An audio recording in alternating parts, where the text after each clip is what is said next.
Y mucha atención, esta noche la Contraloría General de la República reveló un desalentador informe sobre la situación fiscal de la red de hospitales públicos en el país. Según el ente de control, la deuda de la EPS con estos centros de atención aumentó en los últimos meses en cerca de 4 billones de pesos.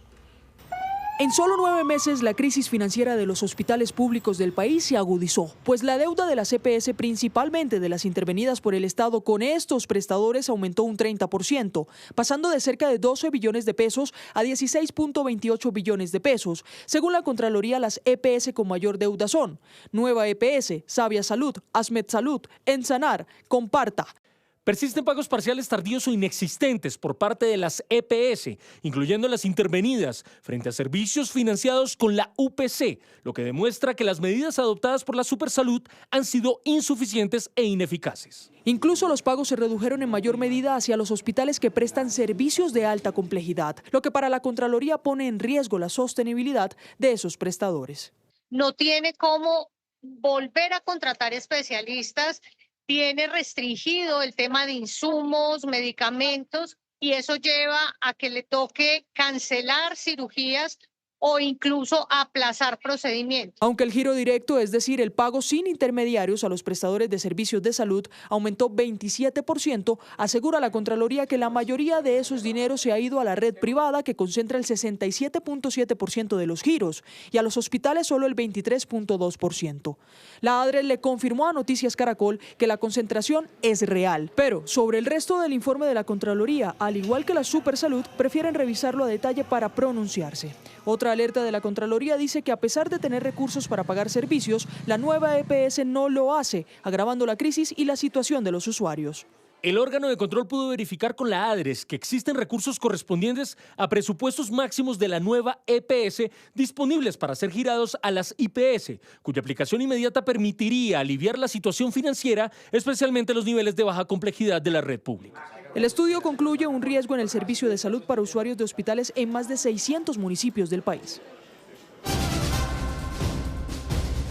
A las 7:37 de la noche vamos a la zona de frontera con Ecuador. Colombia suspendió las transacciones de energía eléctrica con el vecino país tras la decisión del gobierno de Daniel Noboa de imponer aranceles a varios productos colombianos. David Sánchez, ¿qué pasa en la zona limítrofe?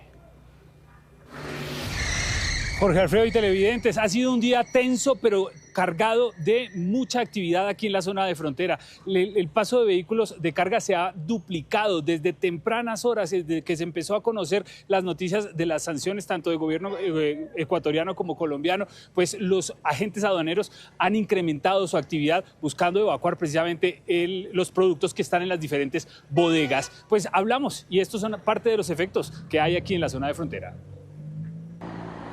La tensión comercial entre Colombia y Ecuador, marcada por el anuncio de aranceles del 30%, genera incertidumbre en Tumichaca, donde la economía depende en gran medida del intercambio binacional. Ya los exportadores ya están preocupados. Es más, ahorita hasta el 1 de febrero, a nosotros como empresa se nos ha incrementado los trámites de exportación, ¿sí? Y por supuesto se incrementarán los de importación antes de que se aplique. Pues faltan más o menos unos 8 días, 8 o 10 días que faltan. La afectación no solo es para los municipios fronterizos. Pasan cerca de 4.000 vehículos y ello significa una alta afluencia de personas con la comercialización de productos y servicios, como también la alta afluencia de turismo y la alta afluencia de gente que viene a comercializar a Pasto los productos y servicios. Expertos advierten que una prolongación de este pulso entre ambos gobiernos podría desestabilizar la economía fronteriza, generar alza en los precios y poner en riesgo el sustento de miles de familias. Tenemos buenas relaciones. Lástima que los egos políticos, lástima que las circunstancias que se vienen presentando a nivel político trunquen los sueños, el desarrollo de unos pueblos fronterizos como lo es Ipiales y Tulcán. Las autoridades regionales han insistido en una solución diplomática para estabilizar el comercio. Por su parte, el gobierno colombiano no se quedó quieto y también respondió a los aranceles anunciados por parte del gobierno ecuatoriano. Esto mencionó. En 2024, Ecuador vivió esta realidad. Apagones de hasta 8 horas por falta de energía, una crisis que superó con la energía que Colombia le vende desde hace 20 años. Hoy, sin embargo, ese negocio quedó suspendido desde las 6 de la tarde por cuenta de la guerra comercial entre los dos países. No es una medida que nos guste, no es una medida que nos aliente, no es una medida que queramos porque avanzamos precisamente en ampliar la oferta de energía hacia el pueblo ecuatoriano, pero esta es una respuesta a una medida de agresión del gobierno.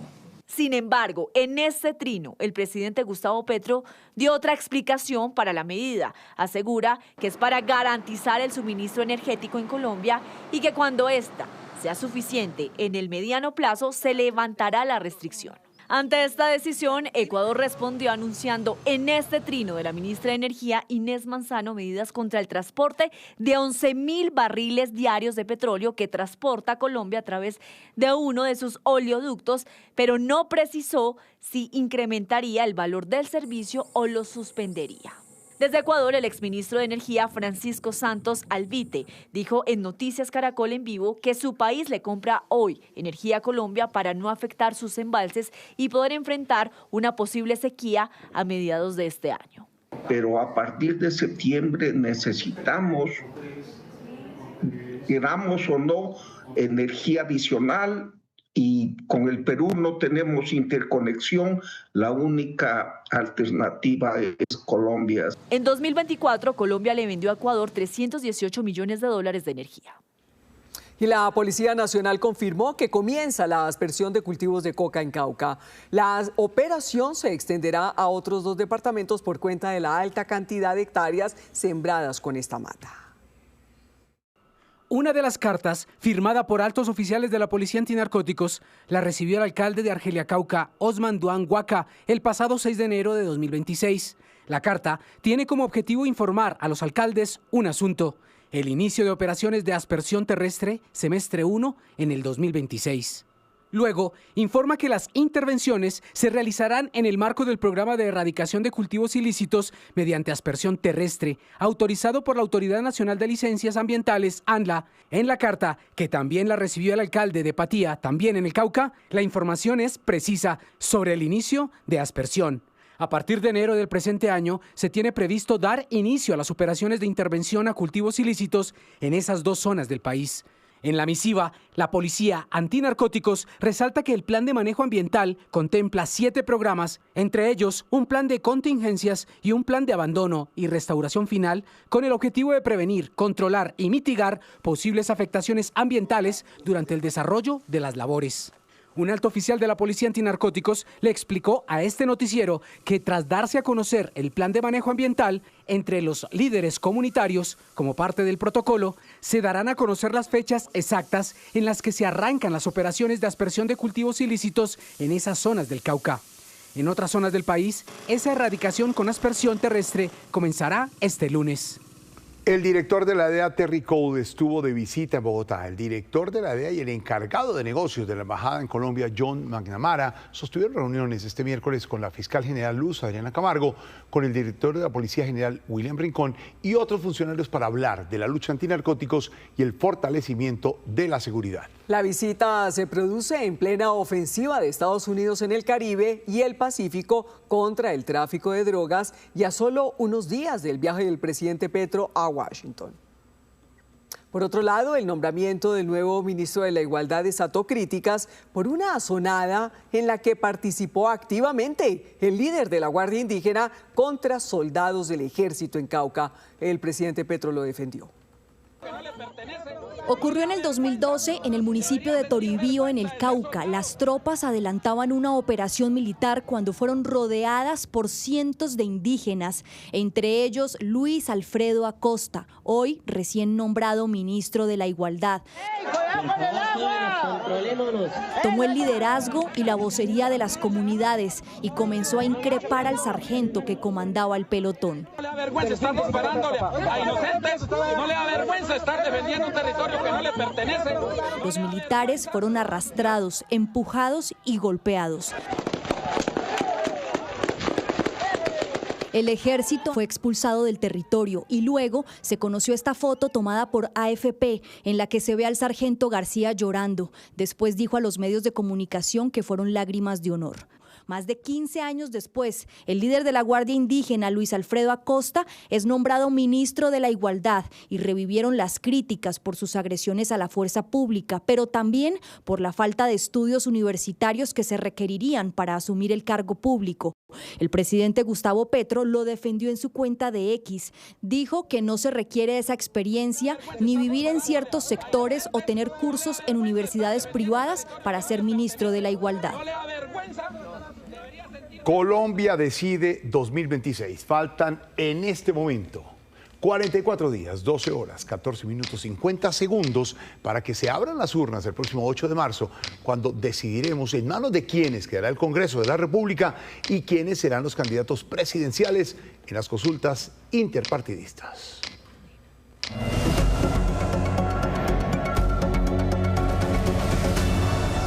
Muy buenas noches. Es tiempo de activar el radar de la política y las movidas de los candidatos presidenciales. Iniciamos con Sergio Fajardo porque fue directo y reaccionó a los comentarios de Abelardo de la Espriella en redes sociales, en el que prácticamente dice que la batalla es entre democracia y comunismo. Fajardo fue duro y advirtió que Colombia no necesita ni show ni miedo, pero también aprovechó y tiró dardos a otro candidato, a Iván Cepeda, pero no por alguna reacción de él, sino por su silencio, por un silencio incendiario, según Fajardo.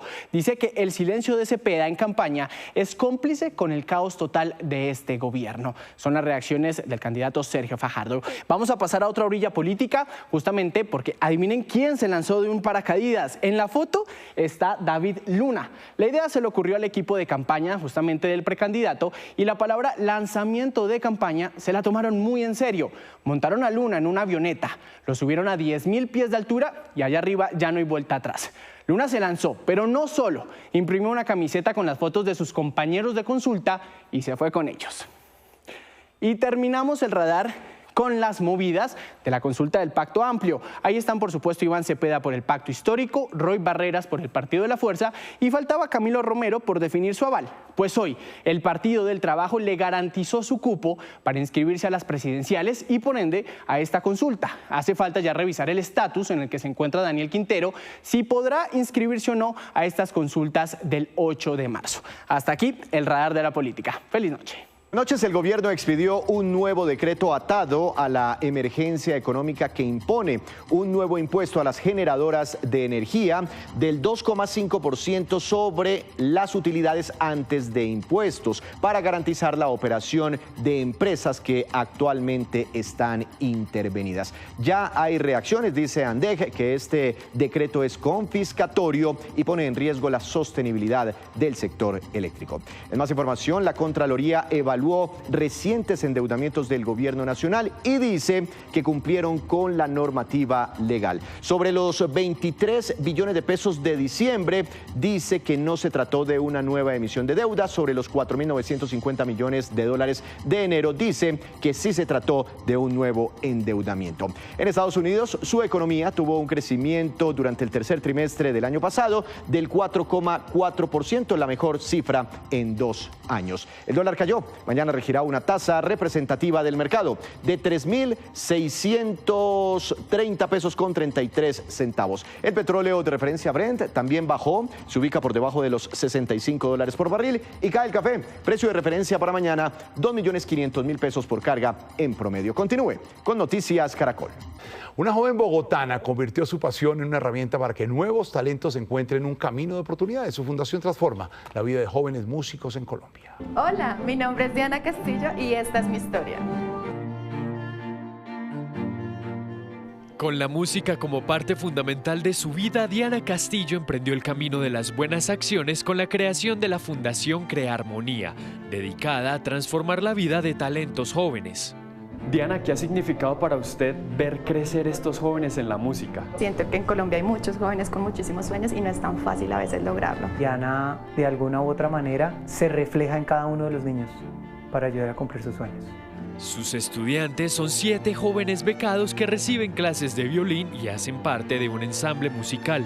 Ella siempre está como mirando y buscando cómo ayudar. Que no desfallezca nunca, porque es hermoso lo que hace y el país necesita personas como ella. Por impulsar sueños y transformar vidas con cada nota, Diana Castillo es una colombiana que hace historia.